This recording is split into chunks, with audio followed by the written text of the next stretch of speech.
श्री पार्श्वनाथ दिगंबर जैन मंदिर पुण्योदय अतिशय क्षेत्र शिरसाट मुंबई में महावीर धाम के पास national highway number 8 Shirsat Virar पूर्व में भव्य चातुर्मास मंगल कलश स्थापना का आयोजन दिनांक 16 जुलाई 2023 को भव्यता पूर्वक संपन्न किया जाएगा।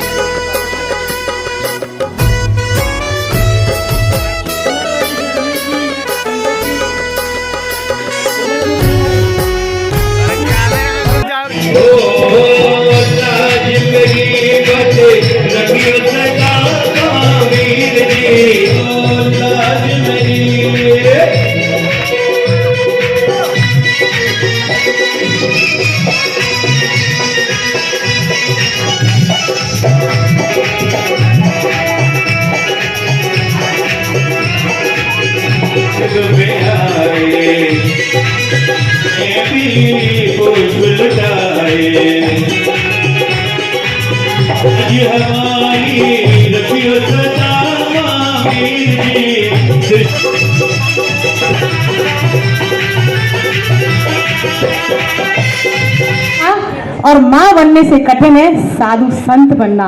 माँ तो सिर्फ अपने एक बेटे को देखती है, पर साधु एक इंद्री से 5 इंद्री बेटों को देखता है। चतुर्मास क्यों किया जाता है? क्योंकि यहाँ पर बरसात में सूक्ष्म जीव उत्पन्न हो जाते हैं। उनकी सूक्ष्म रक्षा करने के लिए हमारे साधु संत एक जगह स्थान पर बैठकर तपस्या करते हैं, साधना करते हैं। साधु तपस्या साध नहीं करते, पर हमारे साधक के लिए भी श्रेष्ठ होते हैं। चतुर्मास का अर्थ क्या होता है? चार माने 4 गतियों का नाश करना, तत्वों का ज्ञान देना, माँ मोह का नाश करना और संयम की अवधारणा करना। ये चतुर्मास होता है। और कौन करवाता है हमें? हमारे साधु करवाते हैं।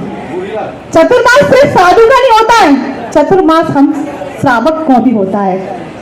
सही बात है, गलत बात है कि हम साधु तो अपने आत्म साधना में लीन हो जाते हैं और तपस्या में लीन हो जाते हैं, लेकिन आत्मा से परमात्मा की ओर ले जाते हैं। तो साधु खाली खुद चतुर्मास नहीं करते, हम श्रावक को भी चतुर्मास में तल्लीन करते हैं। आत्मा से परमात्मा की ओर ले जाते हैं और हिंसा से अहिंसा की ओर ले जाते हैं और प्रदर्शन से दर्शन की ओर ले जाते हैं और अहम से अहम की ओर ले जाते हैं और योग से भोग से योग की ओर ले जाते हैं और वासना से उपासना की ओर ले जाते हैं। ये साधु हमें 4 दिन की ओर सिखा देता है। जिन शासन के पुण्य प्रभावना के लिए ये चतुर्मास किया जाता है। आज हमारे बीच में मंगल कलश रखा गया है। मंगल कलश का अर्थ क्या होता है? ये आज हमारे बीच में पुण्योदय क्षेत्र पर सरस्वती माता जी और सुबोधवती माता जी का चतुर्मास चल रहा है और मंगल कलश की स्थापना की जा रही है। कलश का मतलब क्या होता है? खाली मिट्टी का घड़ा नहीं, कलश तो एक मंगल कलश साधुओं के लिए नहीं होता, ये तो एक मिट्टी का घड़ा होता है, लेकिन इसमें दिव्य सामग्री और कई हजार करोड़ों मंत्रों से उच्चारण किया जाता है तो वो मंगल कलश हो जाता है। जिस घर में यह मंगल कलश जाता है उसकी आदि दूर हो जाती है, धन संपत्ति से फर्क होता है, रोग शोक दूर हो जाते हैं और हमारी नकारात्मक ऊर्जा सकारात्मक ऊर्जा में बदल जाती है। इसलिए मंगल कलश की स्थापना की जाती है। आज मुझे बहुत खुशी है। मंगल कलश में सोचा था कि चतुर्मास में आज इतनी पब्लिक आएगी कि नहीं आएगी, लेकिन पुण्योदय के बाबा की कृपा से इतनी और माता जी के कृपा से इतनी हो गई कि जगह बैठने को नहीं मिल रही है। ऐसा हमने सोचा भी नहीं था कि इतना मंगल क्लास में हमारे लोग आएंगे। माता जी 27 साल से मौन है। कितने साल से? 27 साल से मौन है और उनकी एक ही हाथ एक ही अन्न का नियम है। खाली वो 24 घंटे में दलिया और नारियल पानी पीती है। ऐसी इनकी मौन साधना चल रही है। उस मौन साधना में 108 दिन हमारे यहाँ नमोकार मंत्र का अखंड जाप पाठ किया जाएगा। जब ये चतुर्मास के कलश में अखंड 108 नमो का मंत्र की जाप किया तो उसमें इतनी अनंत शक्तियां पैदा होती है कि जिस घर में प्रवेश जाएगा चतुर्मास के बाद उसके घर में उजाले उजाला हो जाएगा, सारी यादी दूर हो जाएगी। कहते हैं कि 18,000 बार मंत्रों का जब जाप करते हैं तो आभा मंडल से अचिंत शक्ति पैदा होती है और वो शक्ति हमारे हृदय में प्रवेश होकर एक ऊर्जा प्रदान करती है। जब 18,000 इससे मन वचन काय से हम जापों का उच्चारण करते हैं तो जब इतनी शक्तियां पैदा हो जाती है तो यहाँ तो करोड़ों जापों का उच्चारण किया जाएगा। और कहते हैं कि जब मंत्रों का उच्चारण करते हैं तो पृथ्वी से देव लोग से देव आते हैं। कहते हैं एक राजा का मंत्री होता है ना, तो राजा जो बोलता है मंत्री वो करता है। उसी प्रकार जब हम इन कलशों में मंत्रों का उच्चारण भरेंगे, दिव्य शक्तियां भरेंगे तो जी अपने आप बोलेंगे, उसका आभा मंडल एकदम सकारात्मक हो जाएगा। माता जी कहते हैं कि सरस का मतलब क्या होता है। इनके जब गुरु ने इनका नाम रखा होगा तो बहुत सोच समझ कर रखा होगा। जब मैंने इसका सरस का अर्थ का निकाला, सरत माँ से होता है हंस और सरस का मतलब होता है चंद्रमा। तो माता जी जो कि 27 घंटे 24 घंटे मौन रहती है, 27 साल से अखंड मौन रहती है, उनके मन में जब नमो का मंत्र का 24 घंटा उच्चारण चलता होगा, जब वो हमें आशीर्वाद देंगी तो उसका फल क्या मिलेगा, बोलिए क्या मिलेगा। क्योंकि मंत्रों में उच्चारण शक्ति, उन्होंने ये भी बोल दिया तथास्तु, तो आपके सारे काम हो जाएंगे। तो मैं ऐसी सरस्वती माता जी का भी बहुत बहुत धन्यवाद करती हूँ कि आपने इतनी दिक्कत, इतनी परेशानी आने के बाद भी पुण्यदेव की धरा पे चतुर्मास किया। आप दोनों माता जी का भी बहुत बहुत धन्यवाद कि माता जी हमारा अहो भाग था, हमारी पुण्य नगरी का अहो भाग था कि आप जैसी दोनों माता जी यहाँ पधारी हैं। आज बड़ी हवा चल रही है गुरुओं के लिए। 5 जुलाई को कामनंदी महाराज के टुकड़े टुकड़े कर दिए गए थे, मालूम है ना सब लोगों को। तो ये कामनंदी महाराज जी के टुकड़े नहीं किए थे, ये महावीर भगवान की मध्य मुद्रा और मुद्रा को टुकड़े किए गए थे। किसके टुकड़े किए? ये महाराज के टुकड़े नहीं किए गए, ये महावीर भगवान की मुद्रा के टुकड़े टुकड़े किए गए थे। और हम समाज क्या कर रहे हैं, क्या किया हमने, क्या सोचा, कुछ किया है? नहीं किया। हमें आज हमारे बीच में गुलाल गाड़ी से सभी ट्रस्टी आए हुए, मैं आपका भी बहुत बहुत अभिनंदन करती हूँ कि आपने हमारा निमंत्रण स्वीकार किया।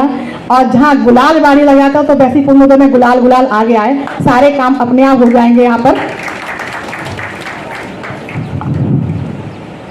बैंगलोर, मीरा रोड या और पूरी दिल्ली से जो भी ट्रस्टी यहाँ पे आए, मैं यहाँ से अनुरोध करना चाहती हूँ कि ये हमारे लिए बहुत बड़ा अभिशाप है। सही बात है कि नहीं है पंकज जी? ये हमारे लिए बहुत अभिशाप है। पहले तो हमारे बच्चे, हमारी लड़कियों को जैन धर्म परिवर्तन करके शादी करते थे, उनकी हत्या करते थे। आज जैन संतों के लिए उनको टुकड़े टुकड़े कर दिया थे। बताइए, जब संतों का ये हाल है तो हमारा क्या हाल होगा? सोचा कभी? चलो हमारा कुछ नहीं होगा तो हमारी आने वाली पीढ़ी का क्या होगा? आने वाली पीढ़ी क्या है? एक मौलाना जो कि सऊदी अरब में रहता है और वहां से अपना एक तीर मारता है और पूरा हिंदुस्तान क्या पूरा वर्ल्ड उनकी बात मानता है। पर हम जैन समाज में एक एकता है भी। हमारा कोई ऐसा मालिक है? बोलिए, है मालिक? नहीं है ना, हमारा भी कोई मालिक नहीं है। एक मालिक हमारा ऐसा भी होना चाहिए जिस प्रकार सऊदी अरब में एक हिंसा का करके कहते हैं कि आप जितनी हिंसा करोगे, जितने लोगों को मारोगे, जितनी जनसंख्या कम करोगे, आपको जन्नत मिलेगी। क्या बोलते हैं? जन्नत मिलेगी। और हम अहिंसा के ऊपर जाते, हमें क्या मिल रहा? हमारे साधु कट पिट रहे हैं, हमारी लड़कियां मर रही हैं, हमारी लड़कियों का धर्म, हम लोगों का धर्म परिवर्तन कर रहा है। मैं सभी लोगों से आग्रह करना चाहती हूँ हाथ जोड़ के कि यदि हमारा धर्म नहीं रहा, यदि हमारे देश शास्त्र गुरु नहीं रहे तो हमारा क्या अस्तित्व होगा? कहते हैं कि हम जैन लोग समुद्र के बराबर है, अपने आप को बलवान समझते हैं कि समुद्र के बराबर है, लेकिन हमारे संत एक बूंद के बराबर है। यदि ये बूंद मिट जाएगी तो हमारा अस्तित्व क्या रहेगा? बोलिए पंकज भैया, यदि बूंद मिट गई तो हमारा अस्तित्व क्या रहेगा? और हम कहाँ जैन कहलाएंगे? क्या नहीं कहलाएंगे? तो मैं आप सब लोगों से अनुरोध करना चाहती हूँ कि तीर्थ तो बहुत बना रहे हैं, धर्मशालाएं बहुत बना रहे हैं, यदि वो चलते फिरते तीर्थ की हम रक्षा नहीं कर पाएंगे या उन्हें कोई हम आहार त्याग की व्यवस्था नहीं कर पाएंगे तो क्या तीर्थ बचेंगे क्या? वैसे भी हमारे तीर्थ मुनि कम है, एक मुट्ठी भर है। यदि वही मुट्ठी भर को इतने हम लोगों को मार पीट के अलग कर दिया जाए तो जैन क्या, हम तो अजैन भी नहीं कहलाएंगे। अभी पाल घर में देखो मीडिया सो रही है, सरकार सो रही है, किसी को कुछ नहीं पड़ी है, क्योंकि हम एक है ही नहीं है। हम तो खाली 13पंथी, 20पंथी, दिगंबर और सितंबर में पड़े हुए हैं। क्या है? अरे चंदन से भगवान चंदन लगा दिया, फूल चढ़ा दिया, दूध चढ़ा दिया, इसी में लगे। वो 13पंथी या 20पंथी, मैं उस मंदिर में नहीं जाऊंगा। वो स्थानकबाजी, मैं उस मंदिर में नहीं जाऊंगा। मैं तो स्वाध्याय प्रेमी है, मैं भगवान पे विश्वास नहीं करता, मैं गुरु पे विश्वास।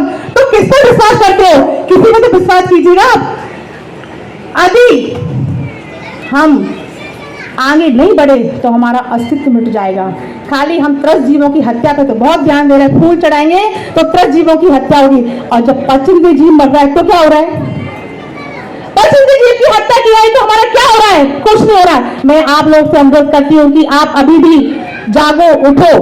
कहते हमें क्या करना, हमारे बोलने से क्या होता है? हम कुछ नहीं कर, लेकिन हमारे एक काम है, बहुत ही हमारे एक काम, एक संगठन है।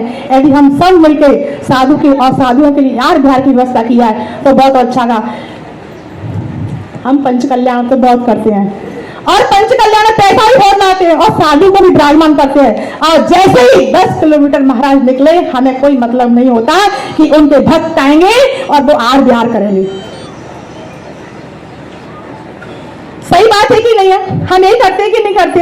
खाली यही सोचते कि गुरु आएगा, पंच कल्याण करेंगे और 10 किलोमीटर तक आएंगे और चले जाएंगे, उनके भक्त आएंगे, वो उनका यार बिहार करेंगे, हमारी सीमा पूरी एंड हो गई। नहीं, गुरु हमारे देव शास्त्र, गुरु हमारा धर्म है। धर्म रक्षति रक्षते। यदि हम धर्म की रक्षा नहीं करेंगे तो धर्म हमारी रक्षा नहीं करेगा। प्रबल सागर महाराज जी का गिरनार में जब चाकू से वार किया गया था तो क्या हुआ था? हमने क्या किया? हमने उनको एक पद दे दिया, उपसर विजेता प्रबल सागर महाराज जी। इनको कौन सा पद देंगे हम, जिसके टुकड़े टुकड़े कर दिया, जिनका अस्तित्व खत्म कर दिया? कौन सा पद देने वाले हम? वर्धमान जी, काशीवाल जी, बोलिए आप कौन सा पद देंगे? हम तो साहु षष्ठी कहलाते हैं, धर्मात्मा कहलाते हैं, और धर्म के लिए धर्म के ठेकेदार हैं, पर लेकिन साधुओं के लिए हम कुछ नहीं है। मैं यही चाहती हूँ पंकज जी, आप गुलालबाड़ी के पद पर प्रतिष्ठित हैं, आपका नाम बहुत है। हमारे बर्दवान कासलीवाल जी बैठे हैं, हमारे हपापत बाल जी बैठे हैं, हमारे महेंद्र जी बैठे हैं, एक बड़ी बड़ी पोस्ट पर मंदिर पे आदित हैं और गुरुओं की बड़ी सेवा करते हैं। मैं आपसे अनुरोध यही करना चाहती हूँ कि मुनि नहीं तो हम भी नहीं है। आज मुनि काटे जा रहे हैं, कल हम काटे जाएंगे। इसलिए पंथवाजी नहीं, दिगंबर नहीं, श्वेतांबर नहीं, हम सब हैं। हम 2 लाख हैं, जब सुट जाएंगे तो 2 करोड़ के बराबर हो जाएंगे, और हमारा धर्म आगे बढ़ेगा, क्योंकि हम बहुत छोटे हैं, छोटे से रूप में रह रहे हैं, और जैन धर्म को तो कोई जानता भी नहीं है। अदर स्टेट में तो ऐसा, जब मेरा जॉब था, मैं नेपाल के पास थी, तो मैंने पूछा मुझे मंदिर जाना है, तो मुझे शंकर के मंदिर में ले गए। क्या? शंकर के मंदिर में लेकर दर्शन कराने के लिए कि मैडम चलिए और आपको दर्शन कराती। मैंने कि मैं तो जैन हूँ। तो बोले मैडम व्हाट इज जैन?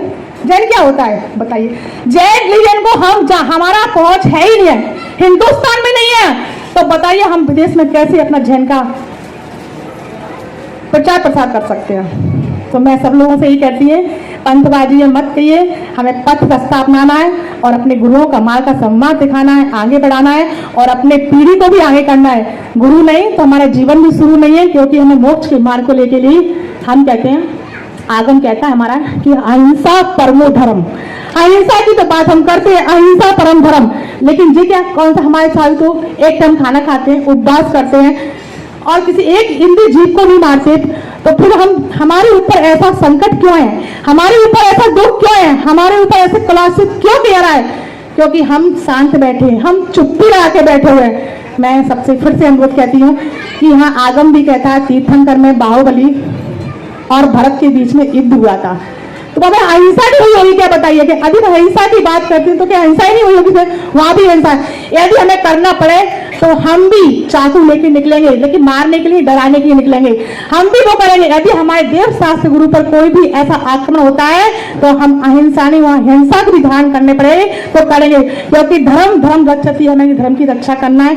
बस मेरा आपसे यही अनुरोध है कि ये धर्म की रक्षा करें, देव साथियों की रक्षा करें, और साधुओं के अपने मार्ग जो अपना है उनके मार्ग को प्रशस्त करें, और एक बजट तैयार करें। वर्तमान जी, आप ग्लोबल महासभा के कोषाध्यक्ष और कई संस्था से जुड़े हैं। मैं यही चाहती हूँ कि आप एक ऐसा संगठन बनाए कि जहां पर एक बजट बनाया जाए और जहां माता जी का बिहार नहीं होता वहां बिहार की व्यवस्था की जाए और उस बजट से जिसकी इतनी कैपेसिटी है उस कैपेसिटी के अकॉर्डिंग अपना अपना फंडिंग करें और उस संस्था में पैसा दें जिससे कि माता जी का आहार बिहार हो। धन्यवाद, थैंक यू।